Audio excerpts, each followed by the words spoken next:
Hey, thanks for joining us on Polk Place. I'm Brian Lacey, and joining us in studio from Chapters Health, a man that needs no introduction, but in case you've never met him, his name is Adam Stanfield. Adam, thank you for joining us. Absolutely. We appreciate the opportunity. And also joining us is Clifton Peace. He's also with Chapters Health. First time on the show? Yes, sir. Yeah. Thanks for having us. Yeah.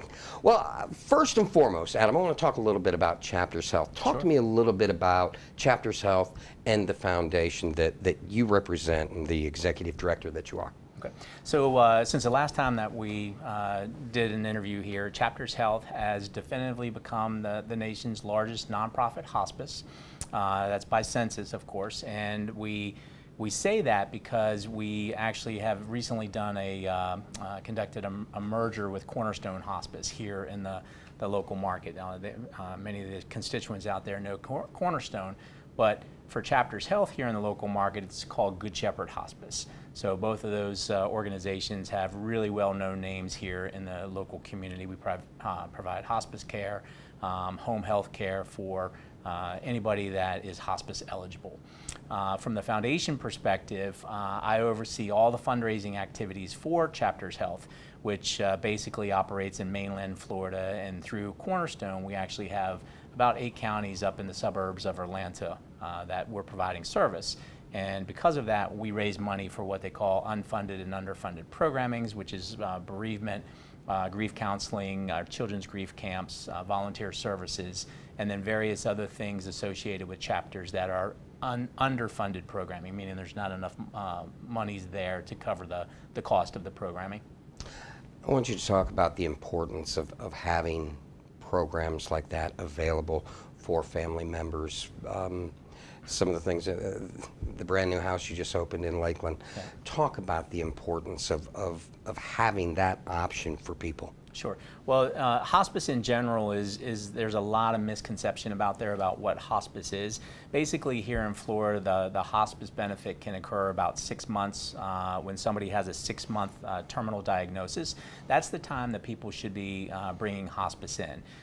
We provide care to individuals who are passing. A lot of the times when we come in and help provide service to the individuals, their conditions improve just because our approach is a little bit different than on the acute care side of things.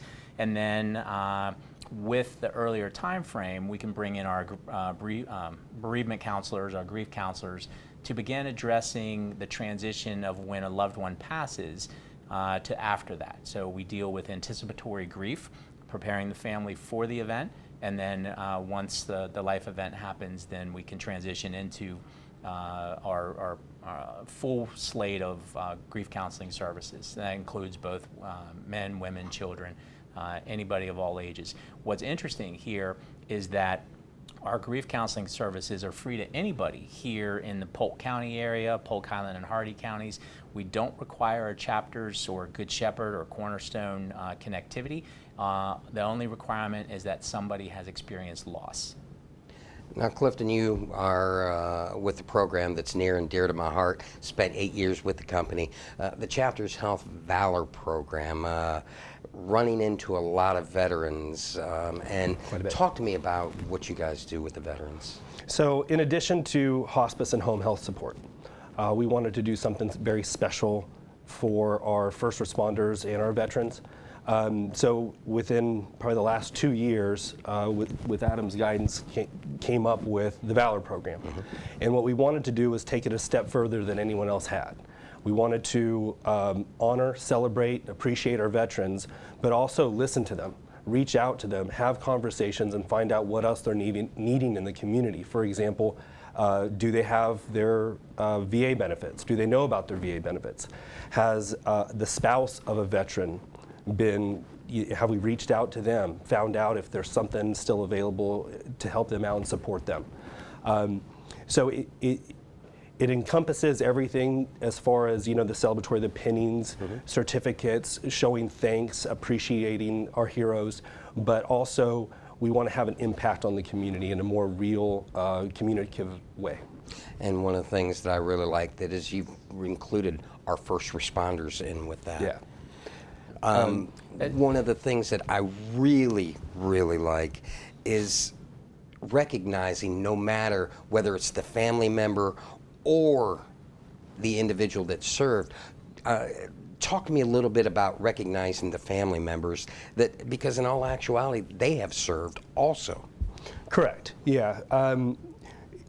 The Valor program is a little different in that you don't have to be a hospice or a home health recipient of care in order to receive it. We're going to go out into the community and share this with everyone, as we're doing with our traveling tribute wall, which we're going to talk about here in a minute. But we wanted to include everyone. A lot of the VA benefits are, and I'm a veteran myself, hard to understand. You know, and it's no one's fault in any way, shape, or form, but we just want to make sure that information's out there and train our staff to identify who's needing, you know, what resource and who they need to get connected with. So there's a little bit more follow through on making sure that these individuals are heard and that their needs are met. Now, Adam, what did you want to add to that? So one thing too, I think to your question, is we honor the caregivers. The caregivers are the ones that take care of, you know, the veteran when they are, you know, succumb to illness. But we do have a caregiver recognition pin that we provide when we typically do a ceremony where there's, you know, a caregiver present. The one thing that's important is the distinction between our program and other programs that are out there. As Clifton says, we do pinning ceremonies and Valor Cafes and honor walks. A lot of people do those, but we want to be the subject matter experts in terms of how to navigate the VA, understanding the various benefits that are out there, and that's where our admissions teams and our social workers are going to be able to come into play to help uncover all those opportunities that are out there. Now, you guys have an event coming up I'm really excited about, the Traveling Tribute Wall. Talk to me a little bit about that. So the Traveling Tribute Wall was something that we added to our annual event called Rock the Dock, which happens on October 15th. Rock the Docks is in support of our Valor program this year as an unfunded program. This is the reason why the foundation has it. So we're raising money to support Clifton and his team's efforts. But what we thought would be nice is I've had experience with a traveling Vietnam War Memorial Wall up in Atlanta before I moved to Florida, and I always wanted to bring that concept down here. So the stars literally aligned for us to do this. The event itself, again, it's the American Veterans Traveling Tribute. It is an 80% scale replica of the Vietnam War Memorial up in DC. So this thing is big. It's like 360 foot long. We're physically going to have to build it, and it's going to require a community effort to do that. And then what happens is after we build it, we're going to have 4 days of free public viewing in Julian B. Lane Riverfront Park down in Tampa. Wednesday the 12th, we are receiving the wall, and we're actually going to conduct a motorcade from Steinbrenner Field in downtown Tampa to Julian B. Lane Park. And it's not out of the possibility that we have 200 vehicles associated with this motorcade. Bikes included. Bikes included. Yeah. Well, guys, I want to thank you for coming in and sharing the information. As a veteran, I thank you for what you do to recognize the efforts of our veterans and our first responders. And we look forward to your event. Thank you. Yeah, thank you very much. The chapter's Health Valor program invites you to the Traveling Tribute Wall October 13th through the 16th. Join them for a free 4-day patriotic celebration of service. View an 80% scale replica of the Vietnam War Memorial in Washington, D.C., plus individual tribute walls for every U.S.-involved conflict since World War I, including a special 9/11 memorial. Now, there'll be daily ceremonies with guest speakers, the special entertainment, a memorial service, and more at Julian B. Lane Riverfront Park. That's 1001 North Boulevard in Tampa. Now, if you need more information on them, look them up on the web, chapterstravelingtributewall.com.